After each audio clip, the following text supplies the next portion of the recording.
Lena had never been truly alone in the house before. It was a small home in a quiet suburban neighborhood, the kind of place where children played outside during the day and neighbors exchanged greetings over their fences. But tonight, that world felt miles away. Outside, the storm was fierce, with rain hammering against the windows like a relentless drumbeat.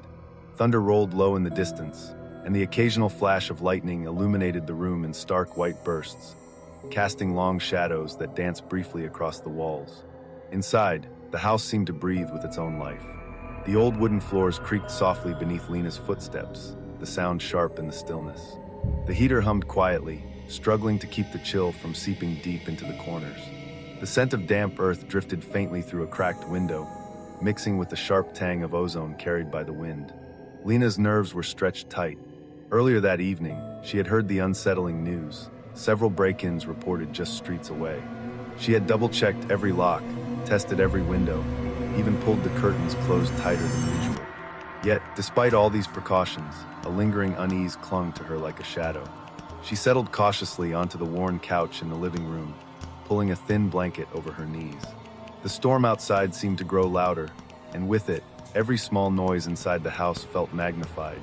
A soft tapping at the window made her heart jump. She told herself it was just the rain. Another creak echoed from upstairs, as if the house was settling or someone was moving. Lena's eyes flicked nervously toward the staircase. She was alone, completely alone. The quiet had deepened into something thicker, heavier, almost pressing in on her from all sides. She clenched her fists, trying to steady her breathing, but the feeling that she was being watched did not fade. What was waiting in the dark corners of the house? She wasn't sure, but somewhere deep inside, she knew this night would change everything. As the storm raged on outside, Lena tried to focus on the flickering television screen, hoping the noise would drown out the uneasy feelings crawling beneath her skin. But the static hum of the heater and the relentless tapping of the rain against the glass became a haunting soundtrack, each sound sharp and deliberate, as if designed to remind her she was utterly alone. Then, just as she reached for the remote, a faint sound came from upstairs, soft footsteps, almost too light to be real. Lena froze, the hairs on the back of her neck prickling with sudden alertness. Her breath hitched. The footsteps paused for a moment, then moved slowly down the hallway. Her heart thumped loud enough to drown the storm. She whispered to herself, "It's just the house settling, just the house." But deep down, she knew better. The room seemed to grow colder. The heater's steady warmth was replaced by an icy chill that crept along her arms and fingers. The shadows in the corners stretched and shifted, like watching eyes waiting for her to look away. Her phone lay dead on the table, the battery drained after hours of calls and texts to friends, seeking a semblance of safety. Alone and powerless, she felt a growing weight in the silence, a presence unseen but undeniable. Suddenly, the power flickered. The television went black. The only light came from the lightning flashing outside, each burst revealing the house's every detail, and then plunging it back into near darkness. Lena's gaze was drawn upward to the attic hatch. For a moment, she thought she saw a flicker of movement, a shadow that didn't belong. Her pulse raced as the old music box, silent for years, began to play a slow, eerie melody from somewhere above her. The tune was faint at first, almost like a memory barely remembered. Then it grew louder, filling the silence with a haunting lullaby that twisted her stomach with dread. Torn between fear and curiosity, Lena rose slowly from the couch. Each step toward the stairs felt heavier, as though invisible hands were trying to hold her back. The music box's melody echoed in her ears as she reached for the attic door handle, cold sweat breaking out on her skin. Her fingers trembled. The door creaked open on its own, revealing darkness deeper than any shadow. From the blackness, something watched, waiting. And Lena knew, in that breathless moment, the night had only just begun. As Lena stood frozen at the top of the stairs, the attic door slowly swinging open before her. A silence heavier than the storm pressed down, suffocating in its stillness. The faint, haunting melody of the music box faded into the darkness, replaced by a quiet so absolute it seemed to swallow her breath whole. Her eyes struggled to adjust to the blackness beyond the threshold. There was no moonlight filtering through dusty windows, no faint glow from forgotten bulbs. Only an endless void, as if the attic had become a doorway into another world, one where light and warmth had no place. A cold draft curled around her ankles like a living thing, sending an icy shiver racing up her spine. Her heart thundered in her chest, beating a frantic rhythm that drowned out every other sound.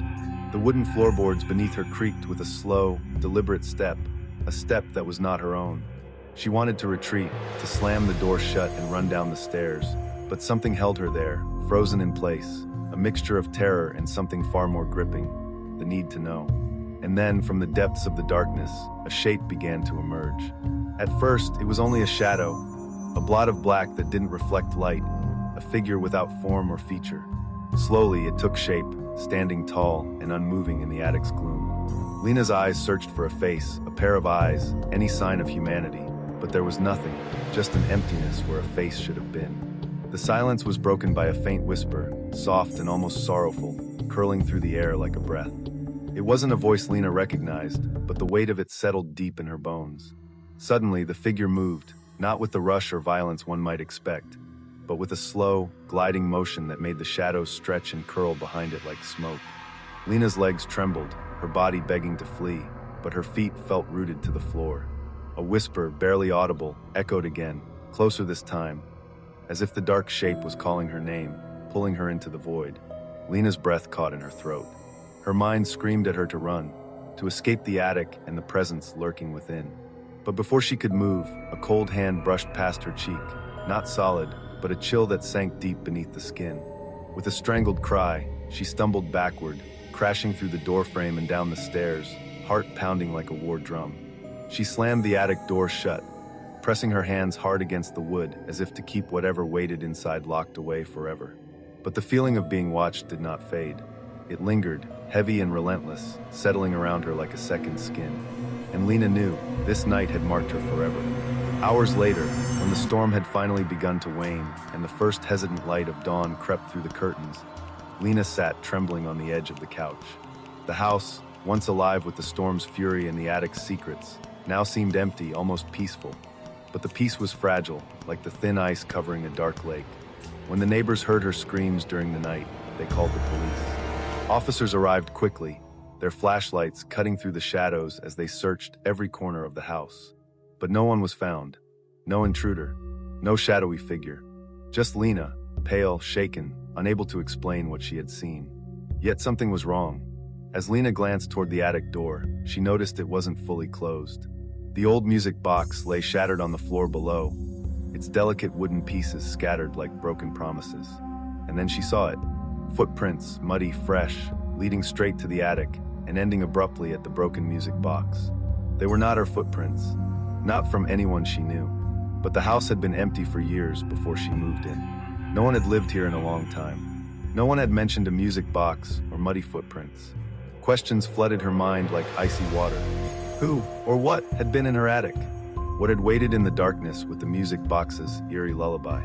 Lena's safe little world had shattered with the storm, and the night had left her with more than fear. It had left a truth she couldn't explain, and a presence she couldn't forget. Sometimes, the things we can't see are the ones that change us the most. And for Lena, the night would never be the same again.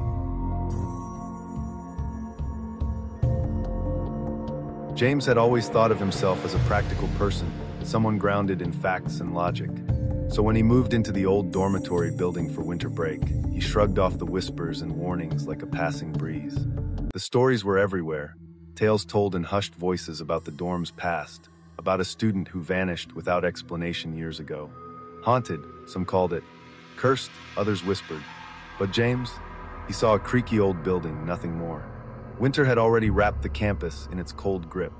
The early evening sky faded into an endless sheet of gray, and the biting chill seeped through every crack and crevice. The dormitory, with its peeling paint and worn brick walls, stood like a relic from another time. The wind howled between the window panes, rattling the frames and frosting the glass in swirling patterns that blurred the world outside. Inside, the building felt alive in a different way. Every creak of the wooden floors echoed like footsteps. Every gust of cold air through the drafty halls sounded like a whispered warning.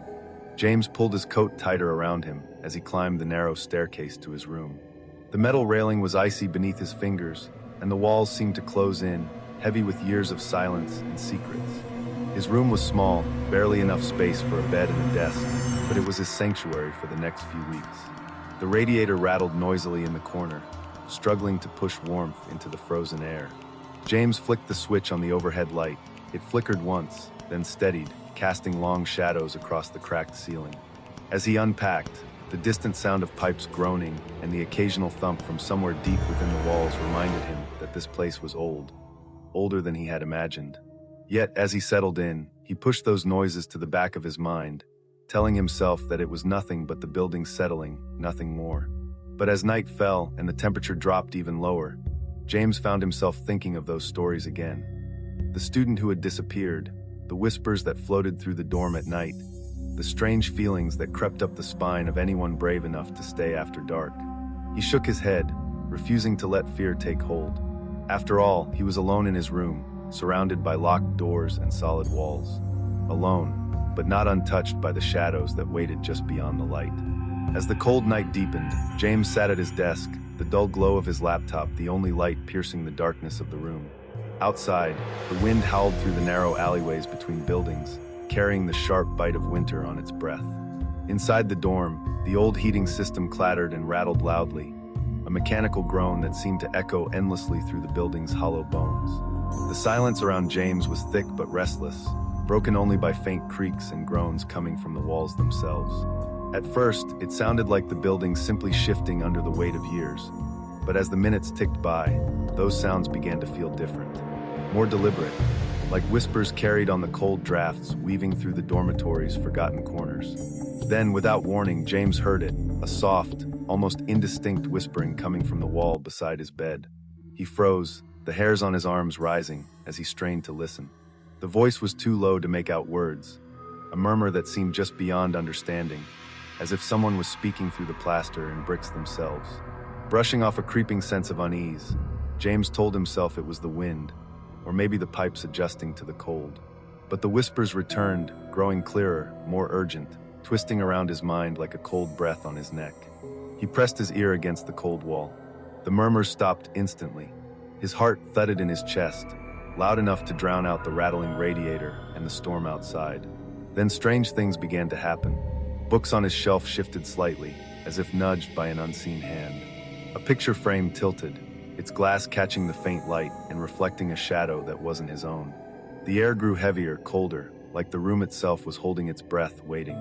One night, the whispers turned into a chant, a steady, rhythmic repetition of a name James did not recognize. It crawled into his thoughts, refusing to be ignored, pulling him toward the darkness in the corners of the room.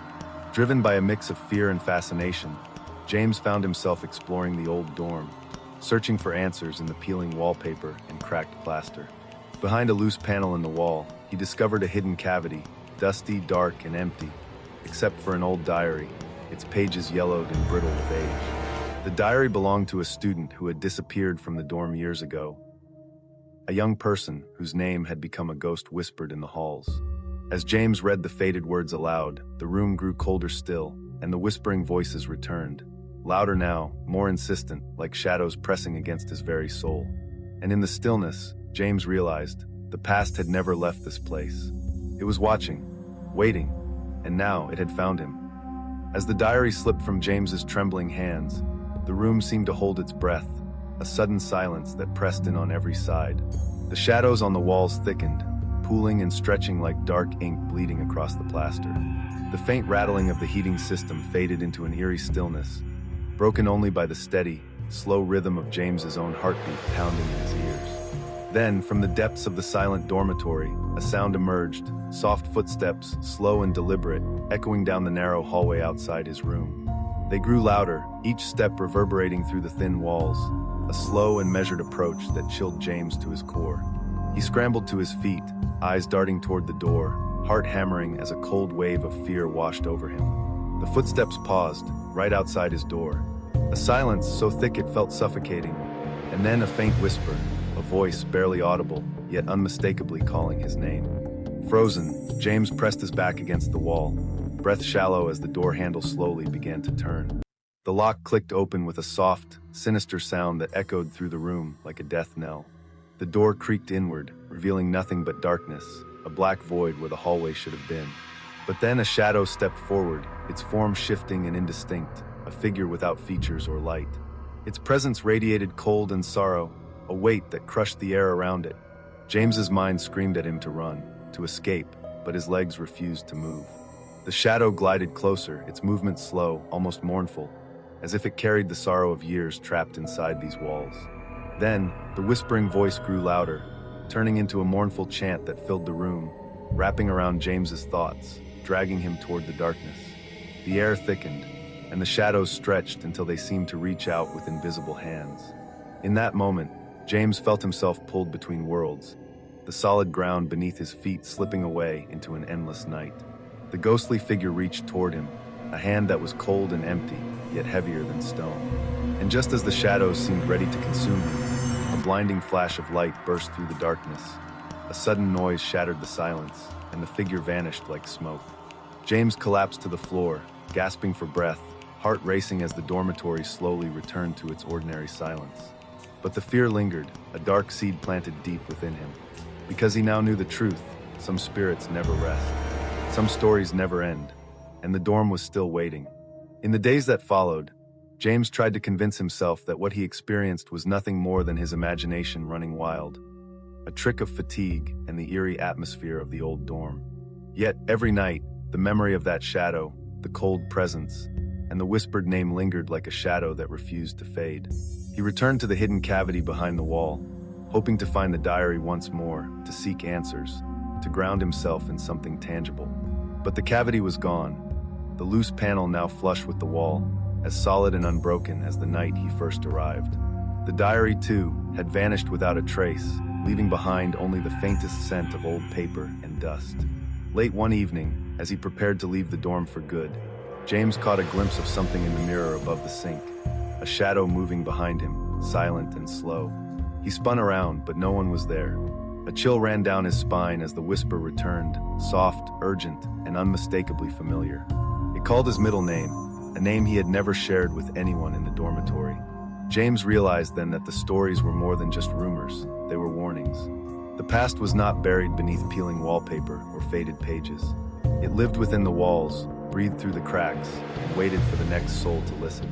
And for James, that waiting had just begun. Sometimes the dead are not gone. They are simply waiting for someone to remember, and remember, and remember.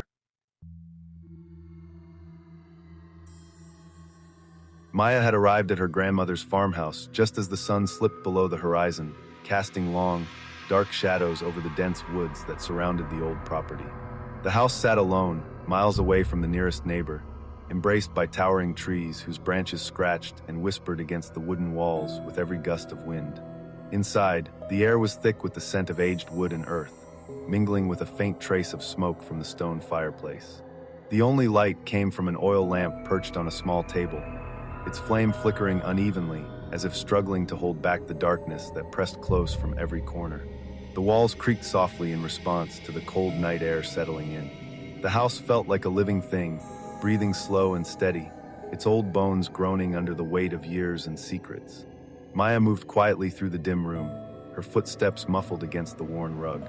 Her eyes were drawn instinctively to the large antique mirror hanging above the fireplace, a grand piece, ornate and heavy, but coated in a thick layer of dust that dulled its glass to a dull, lifeless gray.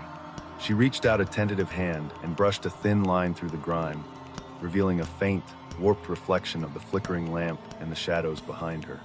The mirror seemed older than the house itself, something that had watched generations pass in silence. A chill ran down Maya's spine as she stared deeper into the glass, as if the surface rippled faintly, distorting the room beyond. For a moment, she thought she saw movement, a flicker of something just beyond the edge of the reflection. But when she blinked, there was nothing there. Outside, the wind rose again, rattling the windows and stirring the trees into a restless dance. The woods seemed to close in tighter, the darkness outside thickening like ink spilled across the land. Maya's fingers tightened around the edge of the mantel. The house was quiet, but the silence felt heavy, as though it was waiting, watching for something to break it. And in that quiet, she realized she was not truly alone. As night deepened, the farmhouse seemed to grow quieter, but beneath that silence lay a restless presence, subtle yet unmistakable. Maya sat by the fireplace, the flickering oil lamp casting wavering shadows that stretched and recoiled along the wooden walls, making the room feel alive in the dark. The cold seeped in around the edges of the window panes, and Maya pulled her shawl tighter, but it was more than the chill that made her shiver. The air felt thick, heavy, as though the very walls were holding their breath, waiting. Her gaze kept returning to the mirror above the fireplace, the same mirror she'd wiped clean earlier, now reflecting her own anxious face framed by the dancing lamplight. Yet, something was off.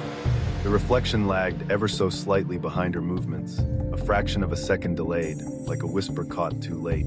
A subtle unease grew inside her. The lamp flickered harder, sputtering as if struggling to stay alive. A faint tapping echoed from behind the mirror, light, irregular, like soft knocks from a visitor seeking entry. Curiosity warred with fear. Slowly, Maya rose and stepped closer, eyes fixed on the mirror's surface. As her hand reached out to touch it, a sudden draft swept through the room, snuffing the lamp's flame and plunging her into darkness. Heart pounding, Maya fumbled for a match, her fingers trembling as she struck it. The tiny flame danced to life, casting a fragile circle of light. She glanced back at the mirror, and for the briefest instant, caught a glimpse of eyes staring out from its depths. Not her own, eyes dark and hollow watching. She blinked, and they were gone. The tapping returned, louder now, urgent, insistent. It came from behind the mirror, a hidden door, perhaps, or something trapped beyond. Maya's breath caught. She reached behind the frame, her hand brushing cold, rough wood, a seam, a crack, a hidden passage. As she pulled gently, the mirror creaked and swung open, revealing a dark, hollow space behind it.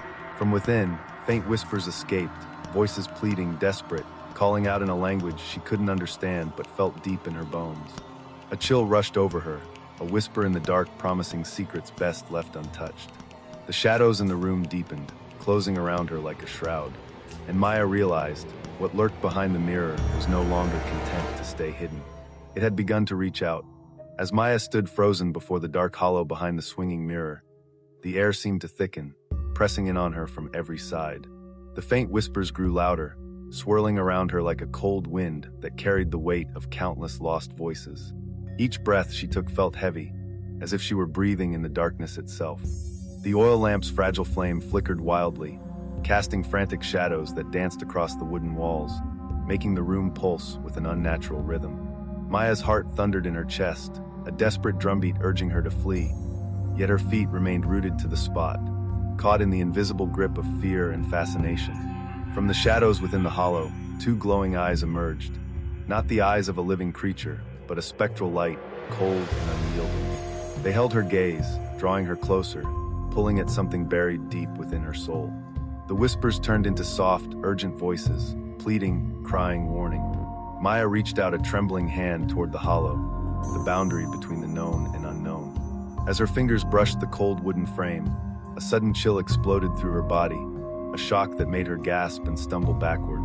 The mirror swung shut with a resounding thud, sealing away the dark space and the eyes that had watched her so intently.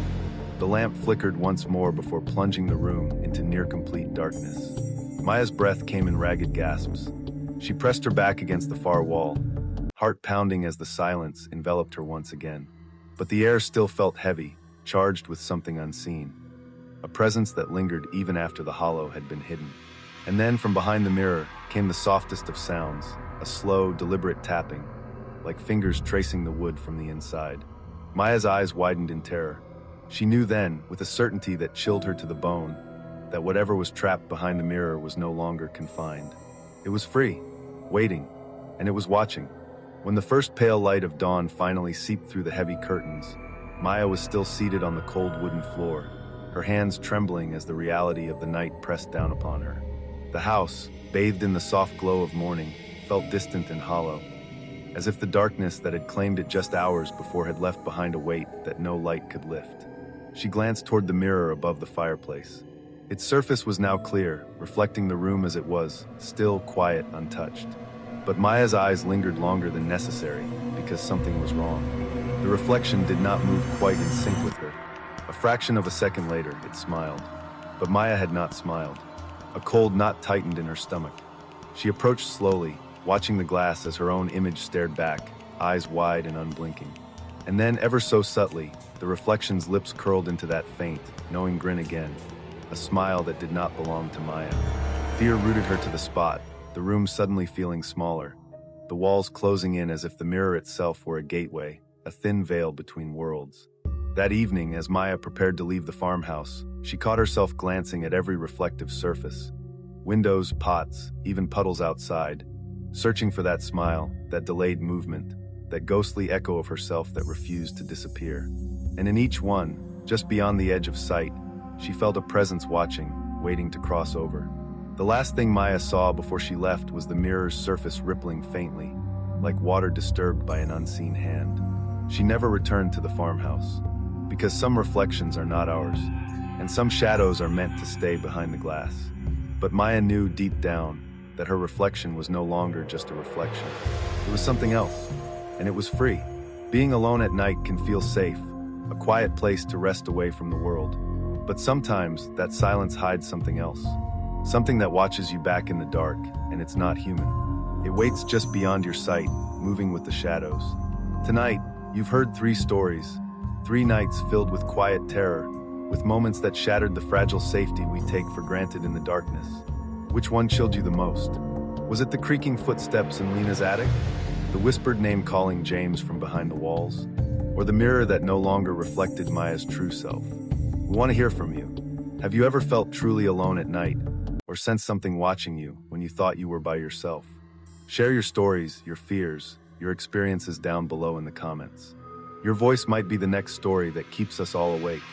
If these stories unsettled you, if the silence of your own home now feels just a little less safe, then don't leave just yet. Hit that subscribe button and turn on notifications, because this is only the beginning. There are countless more true tales waiting in the dark, stories that will reach out and whisper in your ear when the lights go out. The darkness is waiting, and so are we. Stay safe, stay alert, and remember, sometimes being alone is just the start of the story.